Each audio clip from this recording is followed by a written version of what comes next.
के तलीमी निज़ाम की आखिर में बात करूंगा, इसके बाद वाइंड अप की तरफ हम चलेंगे। अभी ये इस्लामिया यूनिवर्सिटी भावलपुर में जो वाक़या हुआ उसमें टीचर भी इन्वॉल्व थे। बीइंग अ टीचर मैं 2 दिन हैरत बरता में रहा हूँ, सो नहीं सका कि ये मामला किस तरफ चला गया है। नेक्स्ट हम अपने बच्चों को बच्चियों को तालीम के लिए कहाँ लेके जाएंगे, क्या सिलसिला होगा, सोसाइटी किस तरह सही राह पे आएगी। मेरा ख्याल अभी प्री मैच्योर है, ये मामला जरा सामने आने दें।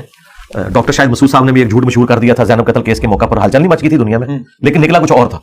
ये वो जितने दावे कर रहे हैं ना, जब तक इंडिपेंडेंट कोई एजेंसी इन चीजों को वेरीफाई करके कुछ चीजें सामने नहीं आती, उस वक्त तक हम इस बड़े लेवल की राय कायम ना करें कि ये इस तरह होता है। ये इतना आसान काम नहीं है। यूनिवर्सिटीज के हॉस्टल्स जो औरतों के बच्चियों के लिए बने हुए हैं, बड़े सिक्योर हॉस्टल्स होते हैं, इतना आसान काम नहीं होता। ये बात करना आसान है, जब तक इसकी वेरिफिकेशन नहीं हो जाती ना, उस वक्त तक हम कोई हतमी राय कायम नहीं कर सकते। अगर खुदा न खास्ता ये सब कुछ इसी तरीके से जो ये कर रहे हैं तो ठीक है, गवर्नमेंट का फिर काम है कि इन मामला को सीधा करे। ये यूनिवर्सिटीज के अंदर इस वाक़े के बाद उनको अपने मामला को सीधा लेके चलना चाहिए और मुस्तकबिल में। लेकिन ये कहना कि हमने तालीम नहीं दिलवानी बच्चियों को, ये बिल्कुल नॉनसेंस अप्रोच है। उसकी वजह यह है कि देखें, अगर आपको खाना पसंद नहीं तो आप ये कहेंगे कि आंदा के बाद मैंने रोटी नहीं खानी। अगर दूध आपको खालिस नहीं मिल रहा तो आप कहेंगे मैं चाय पीना छोड़ दूंगा। आप अच्छे की तलाश में रहेंगे। मैं तो इसको इस रुख से भी देख रहा हूं, हो सकता है बच्चियों को तालीम से दूर करने के लिए भी एक साजिश हो रही हो, या और कोई पॉलिटिकल गेन्स हो, या तो फिर बाद में कई एक चीजें खुल के सामने आती है ना। ये इतना आसान काम नहीं होता कि हम कोई इस तरह का डिसीजन ले लें।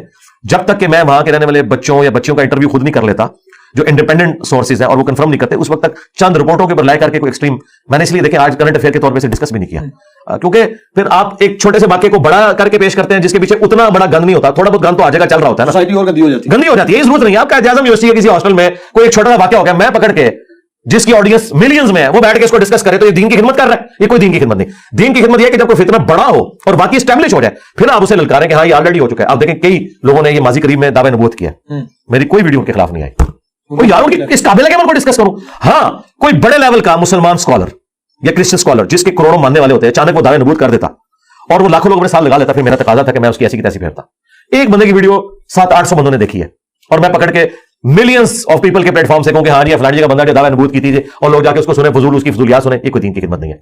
मैंने कभी भी करबला, जंगे जमल, सिफीन, नरवान डिस्कस नहीं करनी थी, चूंकि इन जंगों को बुनियाद बना के मुसलमानों के 2 टुकड़े हुए और लाखों लोगों को ऑलरेडी की मुसीबत से गुजर रहे हैं, इसलिए मैंने इसे मौजूद बहस बनाया। अदरवाइज मैंने इसको भी नहीं था बनाना, और ये भी बनाया जब सोशल मीडिया में आम हुआ। पुराने हमारे बुजुर्ग इसलिए डिस्कस नहीं करते थे कि वो आम लोगों को पता ही नहीं थे, तो मैं उनको भी ठीक समझता हूं। वो भी आज होते तो मेरी तरह फिर ये डिस्कस करके ऑप्टिमल सोल्यूशन देते, जिस तरह मैंने बैलेंस सोल्यूशन दिया है। और उस जमाने में जो उन्होंने फतवा दिया कि इसे डिस्कस ना करें, वो बिल्कुल नई नीति के साथ दिया कि जब एक बंदे को बेसिक चीजें, हर बंदे के पास उस जमाने में प्रिंटिंग प्रेस तो नहीं थे, कितने लोगों ने बुखारी शरीफ पढ़ी हुई थी।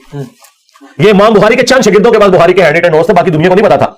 सुन्नत से डीप ट्रांसफर होता था। वुजू का तरीका बाप से सीखा, गुस्ल का तरीका बाप से सीखा, इस तरह आगे चला। ये नहीं था कि बुखारी जी पढ़ के उन्हें 2812 और मार्गो बाकी ये चीजें पता चलती थी। इस तरह शिया के हाथ चलती थी, क्योंकि उनका पूरे का पूरा फोकस उसके ऊपर था। सुन्नियों को ये बातें नहीं पता थी, लेकिन अब सबको पता चल गई, तो फिर हमने कहा